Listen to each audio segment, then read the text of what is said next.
Ողջույն Ռեոփնի եթերում Ռենյուզի ժամը 13-ի թողարկումն է, ես Մերի Դանիելյանն եմ, բարի օր։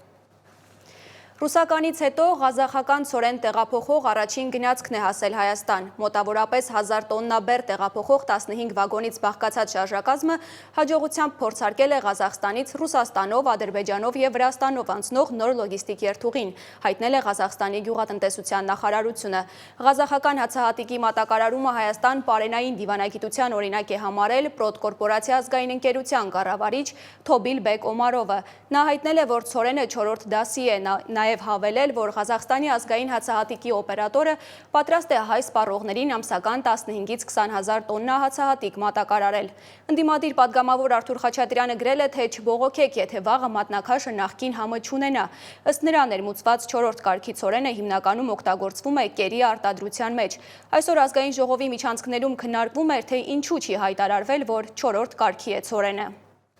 Դի հասկանանք, այդ ցորենը ինչ նպատակով է գալի, ուրճացրել են, ասել են, տեսեք, ցորենը գալիս այլևս, բայց դա կարող է ընդհանրապես պիտանի չլինի, այլ բաների պատրաստման համար կամ կերերի կամ այլ նպատակներով եկածրնի այդ ցորենը։ Եվ կրկնում եմ, շատ կարևոր է, որ մենք հասկանանք, թե այս միանգամվա եկած ցորենը ինչ նպատակներով է գալի։ Օրինակ, ես ենթադրություններ ունեմ, որ Ադրբեջանը հերթական պահանջներն է ներկայացրել հայկական կողմին, դրա մասին Նիկոլ Փաշինյանը անոնսել է տարածքների հետ կապված, որ ասելով, որ Հայաստանի Հանրապետության տարածքում կան ադրբեջանական տարածքներ, որոնք որ հետ պիտի վերադարձվեն Ադրբեջանին։ Այսինքն հերթական զիջումների նախապատրաստական փուլն է կազմակերպվում։ Ուրեմն նշանակում է այդպիսի ցորեն էլ է պետք Հայաստանի Հանրապետության ժողովուրդ ջան, ինչ։ Դուք ցույց ախր այդպես չեք ներկայացրել, հարցը դրանում է։ Նախարարությունը չի ասում։ Ինչ-որ մեկը կարգա ներկայացել մինչև այդ լուրջ, որտեղ է գրած։ Իհարկե չի ներկայացված։ Ասեն են ցորեն է գալի։ Բայց չեն ասել, որ անասնագիր է։ Ժողովուրդ ջան, բայց իսկ ասել են, որ ուրիշ ցորեն։ Ասել են դիվերսիֆիկացիա է, այլընտրանք է։ Ասել են իսկ այդ ցորենը դիվերսիֆիկացիայի ենթակա չի, ցորենը ցորեն չի, կենթանին որ ուտում է, հետո մեզ ինչ-որ բան չի տալի։ Ըստ Աշույթի միջազգային հիմնադրամի Հայաստանի տարեկան համախառն ներքին արդյունքը մեկ շնչի հաշվով կազմում է մոտ $9,000։ Մեր տարածաշրջանում այս ցուցանիշով առաջատարը Վրաստանն է։ Հարևան այդ երկրում մեկ շնչի հաշվով հնան կազմում է մոտ $10,130։ Ադրբեջանի հնան մեկ շնչի հաշվով մոտ $7,400 է, Թուրքիայինը $18,200, Ռուսաստանինը $17,450, իսկ Իրանինը $4,070։ Հայաստանի էկոնոմիկայի նախարար Գևորգ Պապոյանն էր Ռիադում հանդիպել է Սաուդյան Արաբիայի թագավորության էկոնոմիկայի և պլանավորման նախարար Ֆայսալ Ալիբրահիմի հետ։ Սաուդյան Արաբիայի նախարարը հետաքրքրություն է հայտնել առևտրատնտեսական համագործակցության հուշագրի և այլ փաստաթղթերի ստորագրման հարցում, հայտնում է էկոնոմիկայի նախարարությունը։ Այսօր եւ վաղը արտգործնախարար Արարատ Միրզոյանը լինելու է Դանիայում, հանդիպելու է իր պաշտոնակից Ռասմուսսենի հետ։ Նախատեսված են նաև այլ հանդիպումներ եւ քննարկումներ։ Օրակարգում են ինչպես Հայաստան-Դանիա երկկողմ հարաբերությունների զարգացման, այնպես էլ Հայաստան-Եվրամիություն գործընկերության խորացման հարցեր, հաշվի առնելով, որ Եվրամիության խորհրդում Դանիան է այս ընթացքում նախագահում։ Եվս մեկ պաշտոնական լուր։ Գարիկ Մուրադյանը նշանակվել է ազգային անվտանգության ծառայության սահմանապահ զորքերի հրամանատար։ Հրամանագիրը նախագահ Վահագն Խաչատուրյանն է ստորագրել։ Հիշեցնեմ, մինչև այս սահմանապահ զորքերի հրամանատարն Էդգար Հունանյանն էր։ Նա պաշտոնից ազատվել է այս տարվա սեպտեմբերին։ Հայաստանի վարչապետը ասում է, թե Արցախի միջոցով հայտնի ուժերը ենթադրաբար նկատի ունենալով Ռուսաստանը վերահսկում էին Հայաստանի անկախությունը, իսկ հիմա անկախ ենք։ Այս խոսույթը սահուն կերպով տեղափոխվել է այսպես կոչված միութենական պետություն հասկացության վրա, եւ ահա առաջիկա ընտրություններում երկրորդ ամենատարածված բանավեճը լինելու է Ռուսաստան թե արևմուտք պարզունակ երկընտրանքի շուրջ։ Բայց քանի դեռ չենք հասել նախընտրական այդ կետին, փորձենք հասկանալ որտեղից է հայտնվել միութենական պետության մասին խոսույթը մեր քաղաքական դաշտում ու արդյոք նման օրակարգ ընդհանրապես գոյություն ունի։ Միութենական պետություն։ Այս եզրույթը որոշ շրջանակներ փորձում են բերել հայկական քաղաքական օրակարգ։ Իշխանությունները ուղղակի եւ տողատակերով ակնարկում են, թե եթե իրենք չլինեն պետության ղեկին, իրենց ընդդիմախոս ուժերը Հայաստանի ինքնիշխանությունը կզիջեն, երկիրը կդառնա Ռուսաստան-Բելարուս միության մաս։ Եվ պարզվում է, որ դուք դեմ եք Հայաստանի Հանրապետության անկախությանը, որովհետև ձեր քաղաքական ղեկավար Ռոբերտ Քոչարյանը ասում է, որ Հայաստանը կարող է դառնալ միութենական պետության մաս։ Ձեր քաղաքապետի թեկնած ու քաղաքապետ Վարդանիկը ասում է կամ միութենական պետությանը կողմ ես, կամ թրքահապատակ շանորդի ես։ Երկրորդ նախագահ Ռոբերտ Քոչարյանը, որ համարվում է Ռուսաստանի հետ սերտ հարաբերությունների կողմնակից ու Պուտինի հետ անձնական բարեկամություն ունեցող ղեկավար, 2022-ի փետրվարի ասուլիսում ասել էր, որ իր օրակարգում այդպիսի հարց չի եղել, իսկ ընդհանրապես որևէ միության անդամակցելիս երկիրը պետք է հաշվարկի, թե տարիներ եւ տասնամյակներ անց ինչ է շահում եւ ինչ է կորցնում։ Մեր մտնելը ինչ է նշանակելու մեզ համար։ Մենք մտնելուց հետո 5 տարվա կտրվածքով, հետո 10 տարվա կտրվածքով մենք ուր ենք հասնելու, ինչ ենք ստանալու։ Եթե այդ հարցերի պատասխանը չլինի, ուղղակի սենց ասում են, վեճ, մտնում ենք։ Մեղադրանքների ամենաթարմ օրինակը Գյումրիի նորընտիր ու արդեն գրեթե 1 ամիս կալանավորված քաղաքապետ Վարդան Ղուկասյանի հայտարարություններն են, թե ինքը կողմ է Ռուսաստանի եւ Բելարուսի հետ միությանը։ Կողմ եք, թե ոչ միութենական պետությանը։ Կողմ եմ։ Բելարուսի սկզբունքով Թուրքա Հայաստանը ինչ վիճակի մեջ է։ Պետականություն չունեք,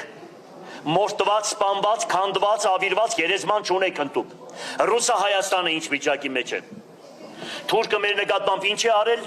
ռուսը մեր նկատմամբ ինչ է արել։ Ինչ որ կառուցվել է 75 տարվա մեջ կառուցվեց։ Ինքնիշխանությունից հրաժարվելու հրապարակային կոչեր անելու մեղադրանքը Ղուկասյանի երկրորդ քրեական գործի հիմքում է, թեև քաղաքապետը պնդում է, որ դա չի նշանակում անկախության կորուստ, այլ որպես անվտանգության եւ տնտեսական զարգացման երաշխիք է։ Նրա փաստաբան Զարուհի Փոստանջյանը իշխանության գործողություններում հստակ հակասություն է տեսնում։ Եթե կառավարությունը կարող է բացահայտորեն քարոզել Եվրամիության հետ ինտեգրում, որը փաստացի ինքնիշխանության մի մասը զիջելու գործընթաց է, ինչու է պատժվում այն անձը, որը խոսում է Ռուսաստանի Դաշնության հետ միութենականության մասին։ Իշխանությունը շարունակում է պնդել, որ միութենական պետության գաղափարը իրական սպառնալիք է եւ այն կրողներին առաջարկում է մինչեւ վերջ գնալ այդ ճանապարհով։ Միութենական պետության մասին երազող ընդդիմադիրներին առաջարկում եմ իրենց համոզմունքներում լինել սկզբունքային եւ իշխանությանը կոչ անել իրենց հետ վարվել այնպես, ինչպես ընդդիմության հետ վարվում են միութենական պետությունում։ Սպասում ենք։ Օրինակ Վարդանիկը անիմաստ արդյունքներ թափելու փոխարեն կարող է նման կոչ անել։ Ես կաջակցեմ։ Միութենական պետություն տերմինը հիմնականում օգտագործվում է Ռուսաստանի եւ Բելարուսի միջև 1999-ի դեկտեմբերի 8-ին ստորագրված պայմանագրով ստեղծված վերազգային միավորման մասին։ Հիմնական նպատակը երկու պետությունների միջև հարաբերությունների խորացումն է տնտեսական եւ պաշտպանական քաղաքականության ինտեգրման միջոցով։ Պայմանագիրը նախատեսում է ֆեդերացիայի ստեղծում, որը նման կլինի խորհրդային միությանը, ներառյալ Գերագույն պետական խորհուրդ եւ նախարարների խորհուրդ, ընդհանուր պետության ղեկավար, օրենսդիր մարմին, դրոշ, զինանշան, օրհներգ, սահմանադրություն, բանակ, քաղաքացիություն եւ արժույթ։ Նախատեսվում է մեկ միասնական տնտեսական տարածք, դրամական միություն, միասնական հարկային եւ գնային քաղաքականություն, պաշտպանության համակարգի միավորում եւ այլն։ Reopen Media-ն որոշեց իր տեղեկատվական ալիքներում հարցախույզով իմանալ մեր քաղաքացիների կարծիքը։ Հարցվածների 92%-ը դեմ է, որ Հայաստանը միանա Ռուսաստան-Բելարուս միութենական պետությանը, 2-ը կողմ է, իսկ 6-ը դժվարանում է պատասխանել։ YouTube-յան հարցման արդյունքում 74%-ը դեմ է, 23-ը կողմ, իսկ 4-ը դժվարանում է պատասխանել։ Երևանցիների շրջանում մեր հարցումների ընթացքում միութենական պետության կողմնակիցները չէին զիջում ընդդիմախոսներին, իհարկե ունենալով իրենց նախապայմանները։ Երկուսն սլավոնական ազգ են, հարազատ իրանք պայքարում են ախպեր մի պետություն որ դառնան, հարազատ են իրար, դեմ չեմ, կողմ եմ։ Հիմա ես ոչի բանի կողմնակից չէ։ Ամեն ինչին կողմ եմ, մենակ խաղաղությունը լինի։ Դեմ եմ։ Ես ռուսների հետ ապրել եմ, այսպես կոչտեմ։ Չգիտեմ, եթե Հայաստանի համար լավ լինի, թող լինի, եթե չէ։ Օրվա վերջում սոցցանցերում հարցումների արդյունքում կողմ քվեարկածների թիվը ավելացել է 2 կետով, նույնքան պակասել են դեմ քվեարկածները։ Աննա Հարությունյան, Ստեփան Տիգրանյան, Reopen Media։ Միջազգային լրահոսին անցնենք։ Երկարատև քաղաքական փակուղուց շատդաունից հետո ամերիկյան սենատը հաստատել է կառավարության աշխատանքի վերսկսման մասին օրինագիծը։ 60 կողմ 40 դեմ ձայներով հաստատված փաստաթուղթը հույս է ներշնչում, որ մոտենում է ամերիկյան պատմության մեջ ամենաերկար շատդաունի ավարտը։ Օրինագիծը նախատեսում է հարկադիր արձակուրդում գտնվող 100,000-ավոր պետական ծառայողների աշխատավարձի վճարում։ Հիշեցնեմ, Միացյալ Նահանգների կառավարության գործունեությունը կասեցվել էր հոկտեմբերի 1-ին, քանի որ կոնգրեսը չէր կարողացել համաձայնության գալ դաշնային բյուջեի շուրջ։ Միջազգային հրահոսի գլխագրերում այսօր Սիրիայի ժամանակավոր նախագահ Ահմեդ Ալ-Շարայի այցն է Միացյալ Նահանգներ։ Մինչև վերջերս նա միջազգային ահաբեկիչների ցանկում էր, իսկ հիմա արդեն ոչ։ Ավելին, ամերիկյան լրատվամիջոցների հետ հարցազրույցներում Ալ-Շարան կարծիք է հայտնել, թե անհրաժեշտ է պատասխանատվության ենթարկել նախկին առաջնորդ Բաշար Ալ-Ասադին։ Հիշեցնեմ, որ Ալ-Շարայի խմբավորման իշխանության գալուց հետո Սիրիայի արևելքում դրուզների ու ալավիների զանգվածային սպանություններ տեղի ունեցան, այդ թվում ուղիղ եթերում։ Դեռ հոկտեմբերի Ռուսաստանի արտգործնախարար Լավրովը արաբական երկրների լրագրողների հետ հանդիպմանը հայտարարել է, որ Ասադը եւ նրա ընտանիքի անդամները Ռուսաստանում են գտնվում բացառապես մարդասիրական նկատառումներով, քանի որ նախկին նախագահին հայրենիքում ֆիզիկական հաշվեհարդար էր սպառնում։ Միջազգային լրահոսին այսօր հետևել է Անի Հովանիսյանը։ Սիրիայի ժամանակավոր նախագահ Ահմեդ Ալ-Շարայի հետ պատմական բանակցություններից հետո ԱՄՆ նախագահ Դոնալդ Թրամփը երկուշաբթի օրը խոստացել է անել հնարավոր ամեն ինչ, որ Սիրիան հաջողությունների հասնի։ Ահմեդ Ալ-Շարան, որ նաև հայտնի է Աբու Մուհամմադ Ալ-Ջուլանի անունով, ղեկավարել է Հայաթ Թահիր Ալ-Շամ խմբավորումը, որ նախկինում կապված է եղել Ալ-Քաիդայի հետ։ 2024 թվականի դեկտեմբերին նրա ղեկավարած ապստամբ ուժերը տապալեցին Բաշար Ալ-Ասադի ռեժիմը։ Օրեր առաջ ՄԱԿ-ի անվտանգության խորհուրդը չեղարկել էր նրա հանդեպ պատժամիջոցներ եւ հանել նրան միջազգային ահաբեկիչների ցուցակից։ Թրամփի հետ հանդիպումից առաջ նույն քայլին էր գնացել նաեւ Միացյալ Նահանգները։ Դոնալդ Թրամփը հայտարարել է, որ Միացյալ Նահանգները դադարեցրել է Ուկրաինայի ֆինանսավորումը եւ փոխարենը շահույթ է ստանում ՆԱՏՕ-ի խողովակներով զենքի մատակարարումներից։ Ֆրանսիան, Գերմանիան եւ Մեծ Բրիտանիան ավելացրել են իրենց պարտավորությունները։ Ֆրանսիան խոստացել է Պատրիոտ համակարգերի լրացուցիչ մատակարարումներ։ Եվրամիությունը քննարկում է 350 միլիարդ դոլարի սառեցված ռուսական ակտիվների օգտագործումը Ուկրաինայի համար։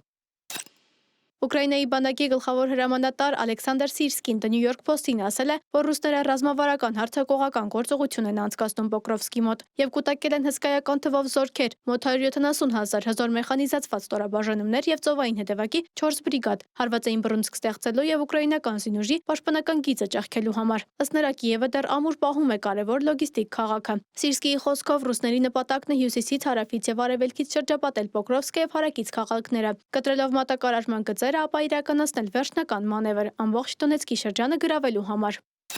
Քնեսեթը առաջին ընթերցմամբ հաստատել է ահաբեկիչների համար մահապատժի մասին օրենքը։ Ազգային անվտանգության նախարար Իտամար Բեն-Գվիրը տոնել է դա Քնեսեթի դահլիճում, բաժանելով քաղցրավենիք եւ ցածկոտելով ուրախությունից։ Օրինագիծը ընդունվել է բուռն քննարկումներից հետո։ Օրենսդիրների քվեարկության համար վճռորոշ դեր է խաղացել այն չընդունելու դեպքում կոալիցիոն լքելու Բեն-Գվիրի սպառնալիքը։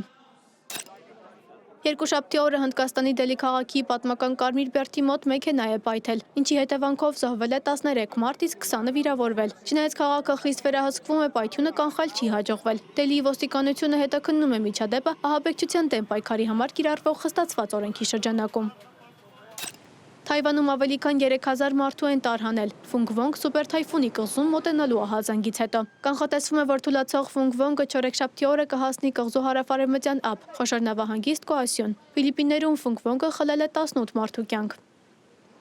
Փարիզի վերաքննիչ դատարանը Ֆրանսիայի նախկին նախագահ Նիկոլա Սարկոզիին ազատ է արձակել եւ սահմանել է դատական վերահսկողություն տեղաշարժվելու արգելքով։ Միջնորդությունը ներկայացրել էին նախկին նախագահի փաստաբանները։ Սարկոզին նիստին մասնակցել է տեսակապի միջոցով։ Նիստի ընթացքում ՏՏԽ-ը ինքն է խնդրել ազատ արձակել Սարկոզիին խիստ դատական հսկողության ներքո։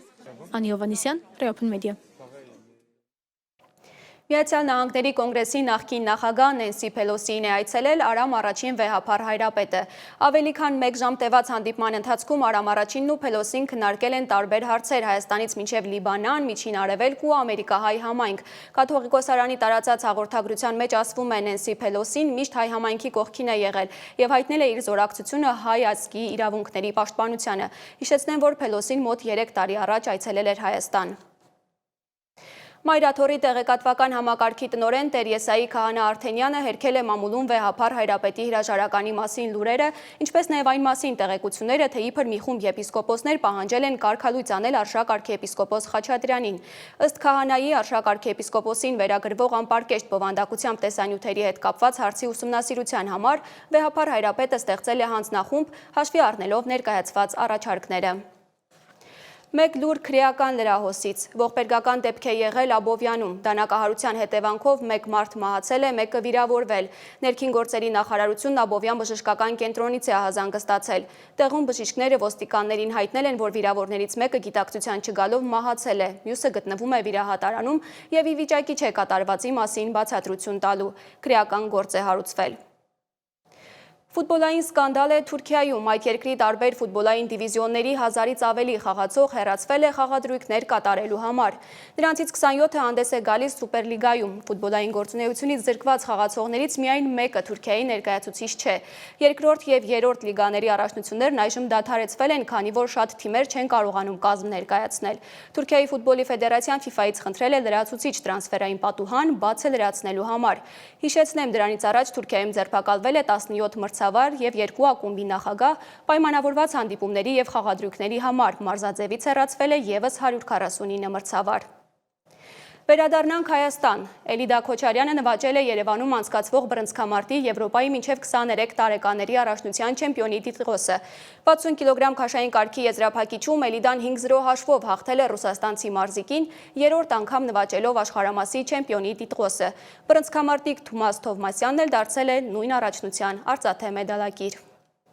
Այժմին այսքանը, լուրերի մեր հաջորդ թողարկումը ժամը 17-ին է, կհանդիպենք։